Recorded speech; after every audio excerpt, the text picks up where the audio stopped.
Un proyecto sobre trastornos deglutorios en la infancia de la Fundación Atención Temprana de Zaragoza ha sido el ganador de la 5ª edición del Fondo IKEA Colabora.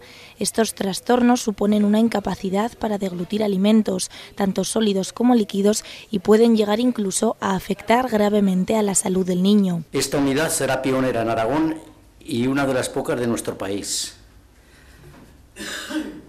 Esta unidad atenderá a los niños y niñas aragoneses que presentan dificultades, ofreciéndoles valoración, tratamiento y rehabilitación específica. Atenderá también a sus familias, teniendo en cuenta también la dimensión emocional y social del problema. Estos trastornos pueden llegar a producir la incapacidad total de la alimentación por vía oral.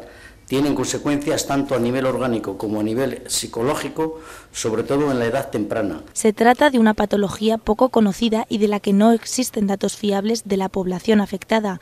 A pesar de ello, más de 6.000 niños aragoneses de entre 0 a 12 años serán los beneficiarios de esta iniciativa. Para ello, son muchos los centros aragoneses que ya cuentan con las herramientas de prevención y seguimiento de esta enfermedad. La atención temprana en el ámbito sanitario, como yo siempre digo, empieza antes del nacimiento. O sea, nosotros tenemos clientes, que son las tarjetas sanitarias, pero tenemos un número de clientes importantes antes de nacer, porque el seguimiento del embarazo se sigue lógicamente por los especialistas de obstetricia y de ginecología. Luego siempre tenemos más clientes que los que aparecen reflejados en la tarjeta. Ahí hay una parte ya de detección precoz de algunas enfermedades. El premio está dotado con 93.000 euros, los cuales servirán para ayudar a los niños que padecen esta patología.